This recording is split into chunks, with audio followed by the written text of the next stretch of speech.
पुष्कराज नाचणी सत्व, प्रत्येक आईचा विश्वास।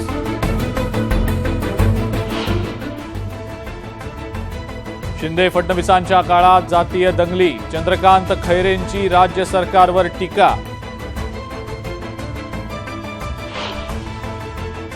राज्यामध्ये कायदा सुव्यवस्था बिघडावी, अस्थिरता निर्माण व्हावी यासाठी दंगली, विनायक राऊतांचा भाजपावर आरोप।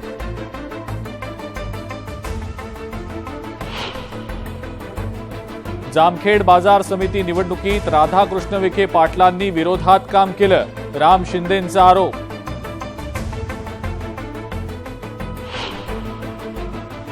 ईडीकडून पुन्हा नोटीस नाही, जयंत पाटलांची माहिती, ईडीकडे वेळ मागितल्याचंही केलं स्पष्ट।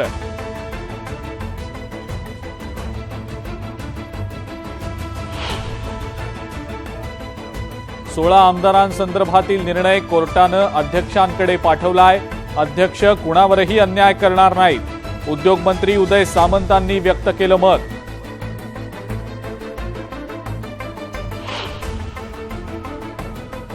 मागासवर्गीय गृहनिर्माण योजना इमारत पुनर्विकास धोरण जाहीर, अजित पवार यांच्या पाठपुराव्याला यश।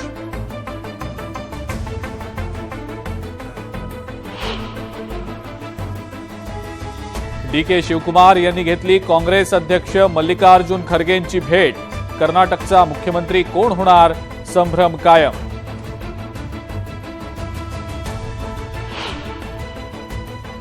लोड शेडिंग विरोधात बदलापूरकरांचा महावितरणच्या कार्यालयावर धडक मोर्चा, भार नियमन बंद करण्याची नागरिकांची मागणी।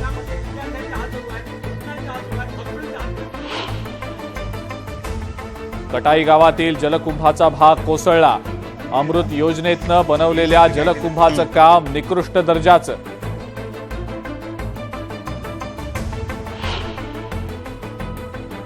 पालघरमध्ये 1 जून ते 31 जुलै या कालावधीत मासेमारी बंदी, कालावधी 15 मे ते 15 ऑगस्ट पर्यंत करण्याची मच्छीमार संघटनांची मागणी। महाराष्ट्रातून गुजरातला तस्करी केला जाणारा विदेशी दारूचा कंटेनर पोलिसांच्या ताब्यात, सुमारे 46 लाखांचा दारू साठा जप्त, कंटेनर चालकाला पोलिसांनी घेतलं ताब्यात। नागपुरातल्या रेड लाईट एरिया गंगा जमुनामध्ये पोलिसांची छापेमारी, अल्पवयीन मुलींकडून देह व्यापार होत असल्याची माहिती मिळाल्यानं पोलिसांची धाड।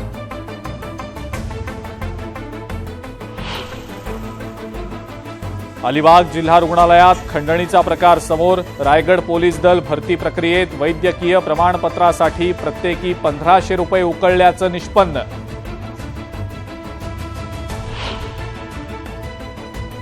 संडे मंडेची स्पेलिंग येत नसल्यानं शिक्षिकेकडून चिमुकलीला अमानुष मारहाण, भाईंदर पोलीस स्थानकात शिक्षिकेच्या विरोधात गुन्हा दाखल।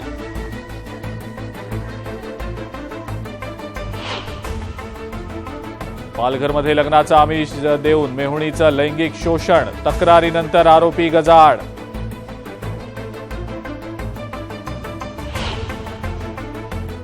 अमरावतीच्या दर्यापूर तालुक्यात सांगळूद शेत शिवारात 35 वर्षीय अज्ञात व्यक्तीचा मृतदेह आढळला, उष्माघातानं मृत्यू झाल्याचा अंदाज। लातूरच्या बाभळगाव इथं भीषण अपघात, घटनेत आई जागीच ठार तर मुलाचा उपचारादरम्यान मृत्यू।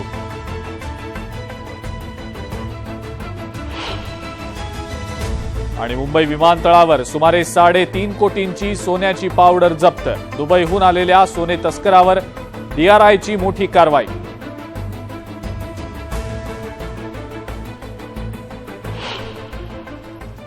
नमस्कार, मी अजिंक्य भातंब्रेकर, तुम्ही पाहताय न्यूज 18 लोकमत। प्राईम टाइम मध्ये महत्त्वाच्या बातम्या आपल्याला पाहायच्या आहेत, मात्र त्याआधी पाहूयात आत्ताच्या हेडलाईन्स। हेडलाइंस प्रायोजक राजयोग पेंट्स, खुशियां आपकी, रंग हमारे।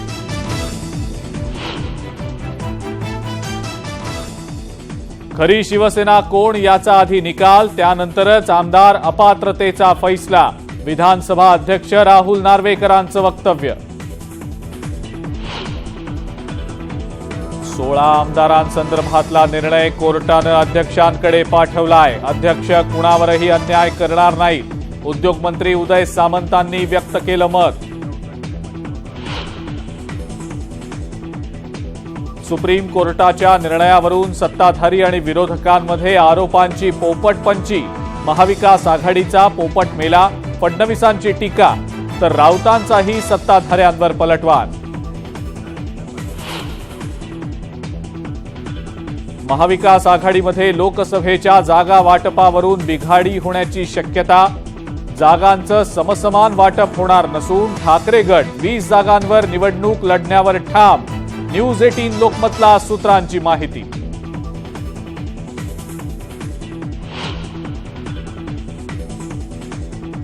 आगामी पालिका निवडणुकीत काँग्रेसची स्वबळावर लढण्याची भाषा। नाना पटोलेंच्या वक्तव्यानं महाविकास आघाडीमध्ये फूट पडण्याची शक्यता।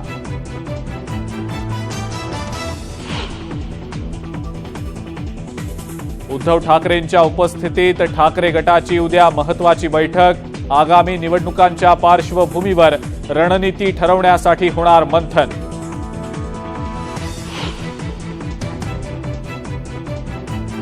अकोल्यातल्या दंगलीवरनं राजकीय नेत्यांमध्ये आरोप प्रत्यारोपांच्या फैरी। नाना पटोलेंनी थेट सरकारवर साधला निशाणा, तर आशिष शेलारांचं पटोलेंना प्रत्युत्तर।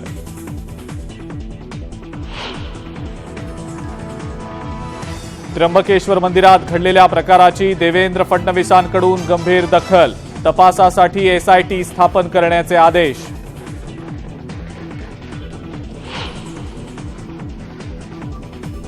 आणि राज्यामध्ये यंदा मॉन्सून उशिरानं येण्याची शक्यता। स्कायमेटच्या अंदाजानं बळीराजा चिंतेत।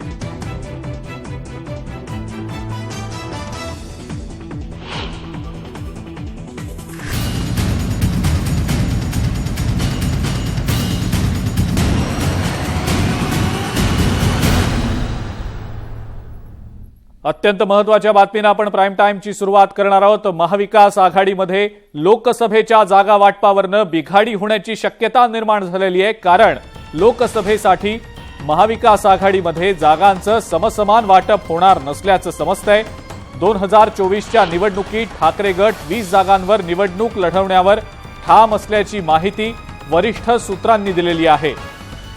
शरद पवारांच्या निवासस्थानी नुकत्याच झालेल्या महाविकास आघाडीच्या बैठकीत लोकसभेसाठीच्या जागा वाटपासंदर्भात चर्चा झाल्याचं समोर आलेलं होतं। तीनही पक्ष समसमान म्हणजेच 16 जागा लढवणार यावर शिक्कामोर्तब झाल्याची माहिती होती, पण ठाकरे गट विद्यमान 18 जागा आणि वाढीव 2 जागांवर ठाम असल्याचं सांगण्यात येत आहे। उद्धव ठाकरेंनी महाविकास आघाडीच्या बैठकीतही समसमान जागांच्या चर्चेला विरोध केलेला होता, त्यामुळे लोकसभेच्या जागा वाटपावरनं महाविकास आघाडीमध्ये सारं काही आलबेल नसल्याचं दिसतंय। शिवसेना ठाकरे गटानं उद्या एक अत्यंत महत्त्वाची बैठक बोलावलेली आहे। दुपारी 12 वाजता शिवसेना भवनामध्ये ही बैठक होणार आहे। राज्यातले सगळे जिल्हा प्रमुख आणि संपर्क प्रमुख या बैठकीला उपस्थित असतील।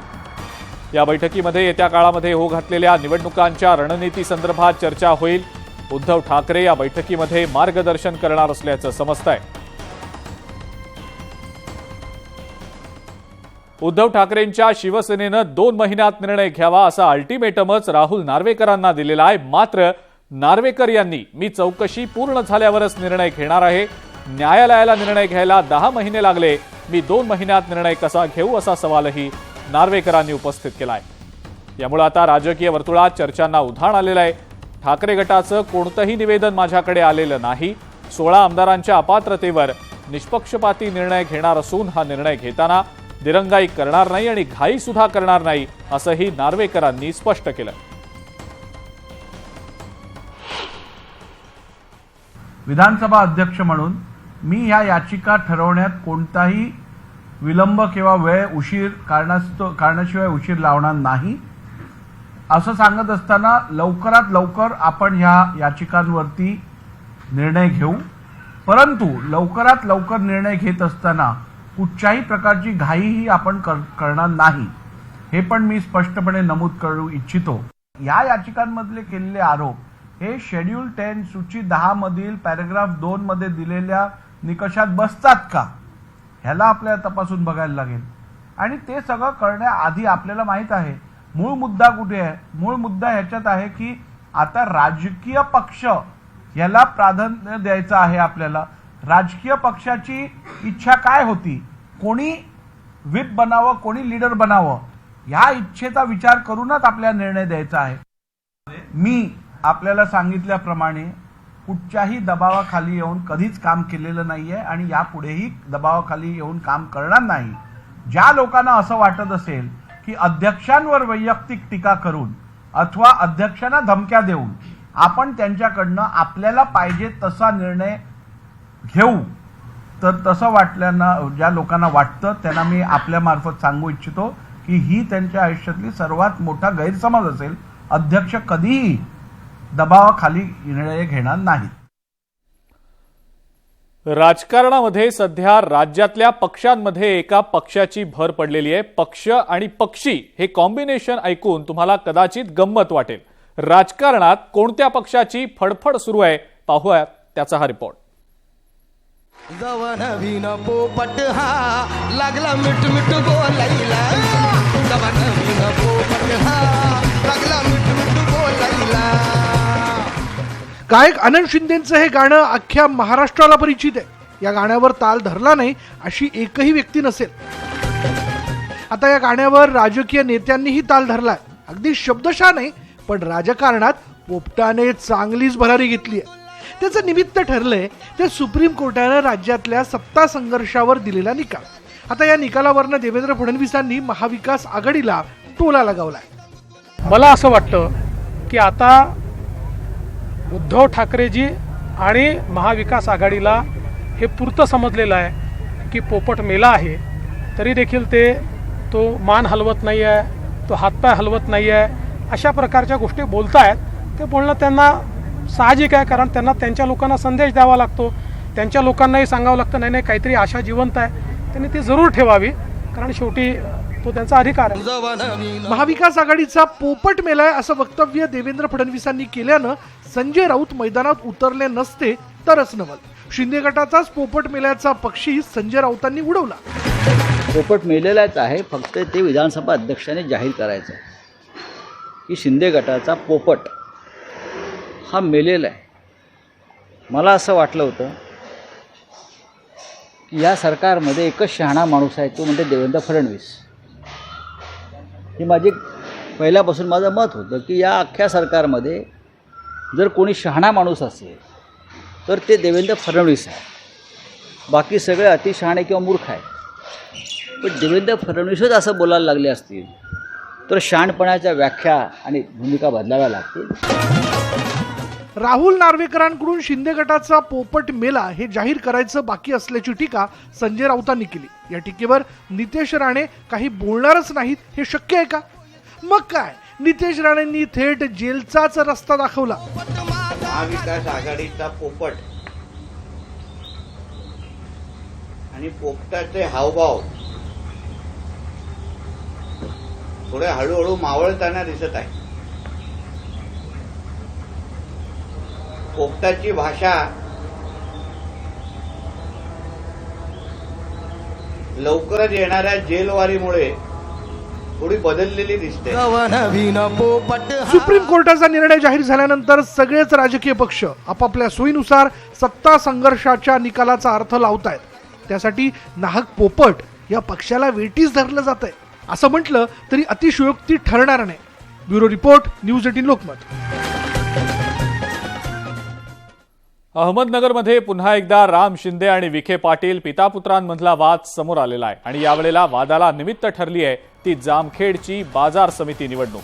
पालकमंत्री राधाकृष्ण विखे पाटील आणि खासदार सुजय विखे पाटील यांनी निवडणुकीत पक्षाच्या विरोधी काम केल्याचा थेट आरोप राम शिंदेंनी केलाय.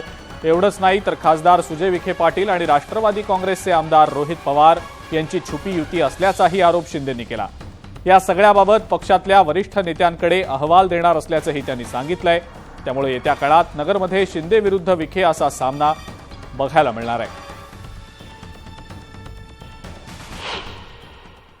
भारतीय जनता पार्टीने खासदार केलं, आमदार केलं, मंत्री केलं, पालकमंत्री केलं आणि या राज्याच्या मंत्रिमंडळातलं 2 नंबरचं स्थान महसूल मंत्री देखील केलं.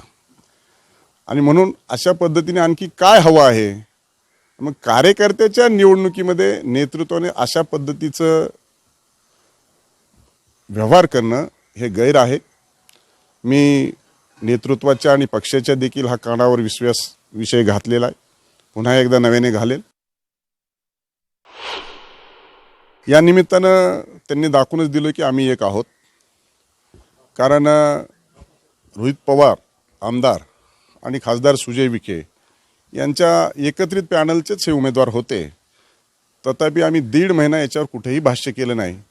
शेवटच्या क्षणी का होईना आम्ही सत्तेत आहोत. आमचे खासदार आहेत, आमचे मंत्री आहेत, आमची राज्यात सत्ता आहे, देशात सत्ता आहे आणि आमच्याबरोबर येतील. परंतु अनेक लोक सांगतात की हे ज्या पक्षात जातात त्या पक्षाच्या विरोधात काम करतात. याचा प्रत्यय मला आज आला. त्र्यंबकेश्वर मंदिर प्रकरणी एसआयटी स्थापन करण्याचे आदेश गृहमंत्री देवेंद्र फडणवीस यांनी दिलेले आहेत. तर पोलिसांनी मंदिर परिसरात पाहणी करून तपासाला सुरुवात केली आहे.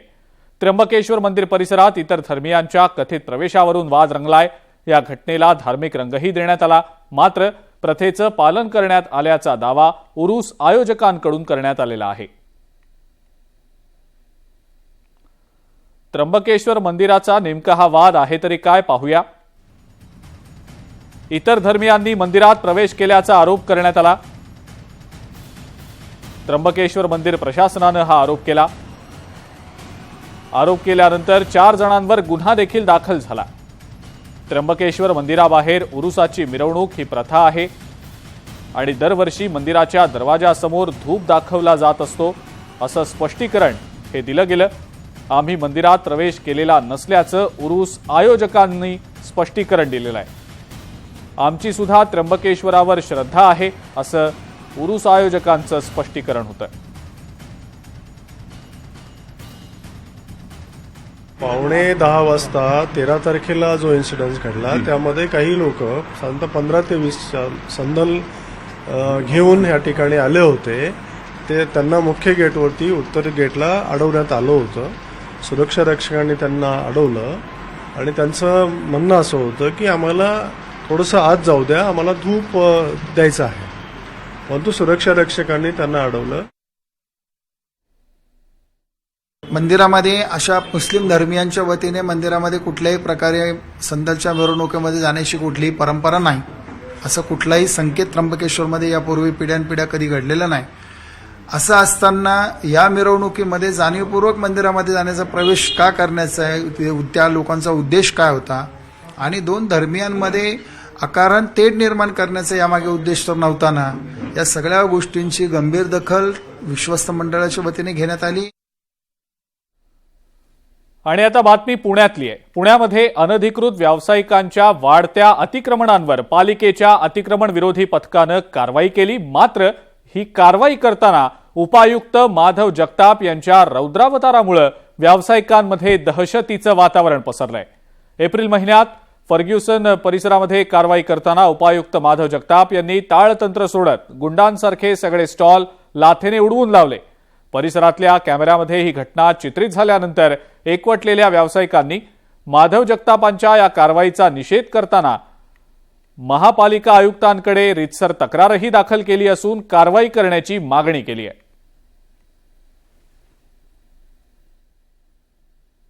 रस्त्यावर काही दिवसापूर्वी महानगरपालिकेचे एक अधिकारी यांनी अतिक्रमणची कारवाई करताना लाथा मारल्या. तिथं काही तेल वगैरे उडवलं. कारवाई करायला आमचा कोणताही विरोध नाहीये, परंतु कारवाई करायची एक पद्धत असते. आपण एक जबाबदार अधिकारी आहात. जबाबदार अधिकारी असल्याने संबंधित ज्यांच्यावर कारवाई होती ती काही लोक शिकलेली असतील नसतील त्यांचं प्रबोधन करून आपण त्यांच्यावर कारवाई करावी. माझ्या स्वतःच्या अंगावर धावून आले, त्याचप्रमाणे आमच्या कर्मचाऱ्यांच्या अंगावर धावून गेले आणि त्यांना आमच्या अंगावर धावून आल्यानंतर आम्ही गप्प बसणं तर अपेक्षित नाहीये. त्यामुळे ही कारवाई करत असताना स्वतः आम्ही किंवा माझ्याकडचे कर्मचारी आम्ही स्वतः ती कारवाई करण्यात आलेली आहे. यामध्ये कुठल्याही स्टॉलला लाथ मारणे किंवा कुठल्याही फेरीवाल्याच्या वस्तूंना लाथेने धुडकावणे असे प्रकार हे 100% होत नाहीत आणि हा अतिशय गैरसमजुतीतून झालेला प्रकार आहे. राज्य मंत्रिमंडळाची आज बैठक संपन्न झाली आणि या बैठकीमध्ये काही महत्त्वाचे निर्णय घेतले गेलेत. यामध्ये सततचा पाऊस हा नैसर्गिक आपत्ती म्हणून जाहीर झाला असून या संदर्भात नुकसानग्रस्तांना तातडीनं नुकसान भरपाई देण्याची कार्यवाही करण्याचे निर्देश मुख्यमंत्री एकनाथ शिंदेंनी मदत आणि पुनर्वसन विभागाला दिलेले आहेत. तसंच ITI कंत्राटी निर्देशकांचं मानधन देखील वाढवलं गेलेलं आहे. तर अकोला इथं नवीन पशुवैद्यकीय महाविद्यालय सुरू करण्यात येणार आहे.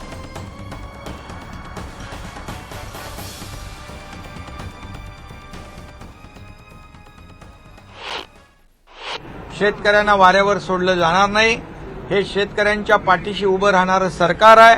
त्यामुळे सततच्या पावसाचं होणारं नुकसान देखील नैसर्गिक आपत्तीमध्ये धरण्याचा निर्णय देखील सरकारने घेतलेला आहे. नियमित जे कर्जफेड करणारे शेतकरी जो 50,000 पर्यंत त्यांचं जो आपण त्यांना प्रोत्साहनपर पैसे देण्याचा निर्णय मागच्या सरकारने घेतला होता, पण त्याची अंमलबजावणी आपल्या सरकारने केलेली आहे. आपले लाखो वारकरी पंढरपूरला आषाढी निमित्त जातात. त्यांना देखील त्यांची गैरसोय होऊ नये, त्यांची कुठेही अडचण होऊ नये यासाठी काल बैठकीमध्ये तशा प्रकारच्या सूचना निर्देश दिलेले आहेत. जवळपास 5,000 एसटी गाड्या सोडण्याचा निर्णय घेतला आहे. त्याचबरोबर जे थांबे आहेत तिथे ज्या काही सुविधा आहेत, पाण्याची सुविधा असेल, वैद्यकीय उपचारांची सुविधा असेल, इतर ज्या ज्या काही सुविधा ज्या देण्याचा देखील निर्णय घेतला आहे. गौतमी पाटीलचा कार्यक्रम म्हटलं की गोंधळ, राडा, मस्ती आणि धमाल पाहायला मिळते. यामध्ये वृद्धांसह तरुणाई सुद्धा मोठा धिंगाणा घालत असते. मात्र सध्या गौतमी पाटीलच्या कार्यक्रमातल्या एका महिलेचा व्हिडिओ तुफान व्हायरल झालाय. यामध्ये एका महिलेनं गौतमी सोबत ठेका धरला. स्टेजवरून गौतमीनं सुद्धा या महिलेचं कौतुक केलंय. 2 दिवसांपूर्वी संगमनेरमध्ये गौतमीनं थेट स्टेजच्या खाली येत काही महिलांसोबत ठेका धरला होता.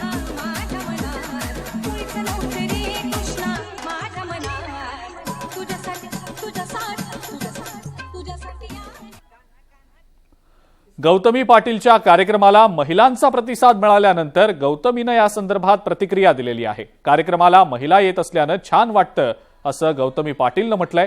लोकांना कार्यक्रम आवडत असल्याचंही तिनं म्हटलेलं आहे. लग्न करण्याचा अजून कोणताही विचार केलेला नसल्याचंही गौतमीनं सांगितलं. ही माझ्या करिअरची सुरुवात आहे, त्यामुळे लग्नाचा अद्याप कोणताही विचार नसल्याचं तिनं स्पष्ट केलं. तुम्ही लग्नाचं सांगितलं, कधी लग्न चर्चा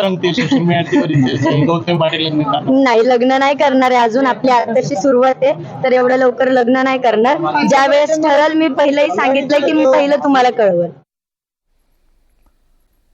बिबट्यानं मालकाच्या उशाशी झोपलेल्या कुत्र्याची शिकार केल्याचा धक्कादायक प्रकार जुन्नर तालुक्यातल्या आळेफाटा इथं घडलेला आहे. बिबट्यानं केलेल्या शिकाराची ही सगळी घटना सीसीटीव्हीमध्ये चित्रित झालेली आहे. यामध्ये शेडमध्ये झोपलेला तरुण मात्र बचावलाय. या घटनेनंतर आता परिसरातले नागरिक भीतीच्या छायेखाली आहेत. जुन्नरच्या कल्याण नगर महामार्गावर आळेफाटा परिसरामध्ये असलेल्या रिपेअरिंगच्या गॅरेजमध्ये सुधाकर शर्मा हा तरुण आणि त्याचा पाळीव कुत्रा नेहमीप्रमाणे झोपलेले होते. मध्यरात्रीच्या सुमारास बिबट्या वाहनांच्या आडोशानं दबक्या पावलांनी आला. बिबट्यानं अचानक कुत्र्यावर हल्ला केला आणि कुत्र्याचा आवाज आल्यानं सुधाकर याला जाग आली. मात्र डोळ्या देखत बिबट्यानं कुत्र्याची शिकार करून बिबट्या पसार झाला.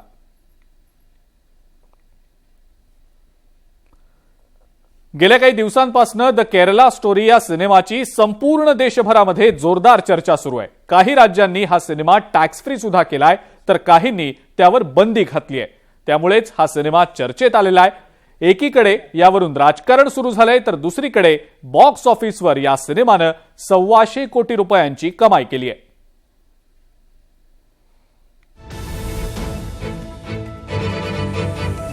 द केरला स्टोरी चित्रपटावरून सध्या अनेक आरोप प्रत्यारोप सुरू आहेत.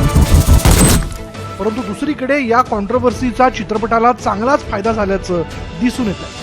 द केरला स्टोरी चित्रपटाने प्रदर्शनाच्या 9व्या दिवशी जादुई आकडा गाठत 100 कोटींच्या क्लबमध्ये एंट्री केली आहे. अनेक राज्यांमध्ये या चित्रपटावर बंदी असूनही बॉक्स ऑफिसवर प्रेक्षकांची पसंती मिळाल्यानं काही दिवसातच द केरला स्टोरीला 100 कोटींचा गल्ला जमवण्यात यश आलंय.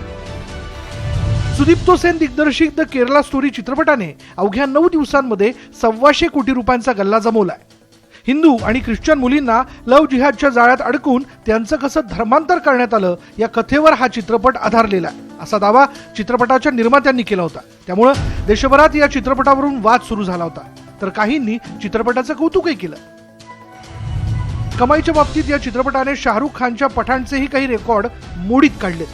आता द केरला स्टोरीची घौडदौड 150 कोटींच्या दिशेने सुरू झाली आहे. दुसऱ्या आठवड्याच्या सोमवारी ही चित्रपटाने उत्तम कमाई केली आहे. रविवारी या चित्रपटाने 16 कोटी 40 लाख रुपयांचा तर सोमवारी 10 कोटींची कमाई केली आहे. हे आकडे बघता मंगळवारचे आकडे यात जोडायचे म्हटलं तर या चित्रपटाची कमाई 140 कोटींच्या पुढे केव्हाच गेली आहे. असाच प्रतिसाद मिळत राहिला तर पुढील काही दिवसांमध्ये चित्रपटाची एकूण कमाई 200 कोटींहून अधिक होऊ शकते. Bureau report, news 18 Lokmat. आणि या सगळ्या महत्त्वाच्या बातम्यांसोबतच आता प्राईम टाइम मध्ये वेळ झाली इथंच थांबण्याची. ताज्या बातम्या आणि अपडेटसाठी बघत राहा फक्त न्यूज 18 लोकमत.